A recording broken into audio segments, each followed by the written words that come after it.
Rising ni September som ni nga tuni simding late nambat zale som lagia tangapan som leli to pain ke ngompihi bang ma kaki takay dinghi late nambat zale som lagia tanggo pasian amon hoy buk na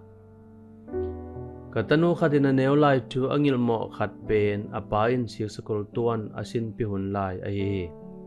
kapasala nunga tuangin ahang na len khomin katanuin akesing na tuan hi tuabangin lamasuk pian kada sinuhi katanu alaw simsim to kile bolin apain nuam sain noi kom hi tuabang hunpen na tomma ma moka kanunga isut kik chiangin kapasalin na khempe ulem ding chiin katanu alung mon ding dei na lung simto akal suan pi nahigige hi hin konte tang thuin inun tang na sunga launa ito hun et sang na ai ei mu na panin tua lampi asuk pian hi yai pen lawai loma ma thei ding hi akituk dingin kinga isun leng zong namma ma khading hi ahi zong in lai siang thobin pasian in ngom pi hi manin law ding kisam lo chi thu hong pok sai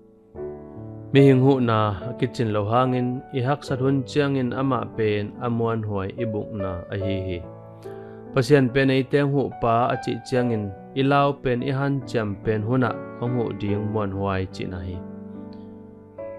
bang mapon bang lel na bangak sat na ituak zongin ngon khia ama ompi na in ithale ikidal na ahi hi nahak san na sunga bang chehunin pasian ompi na napokhayam ama in hongkoi chehu hiam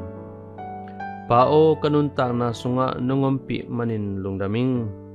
nongnai omlam kaphok ding honghu in amen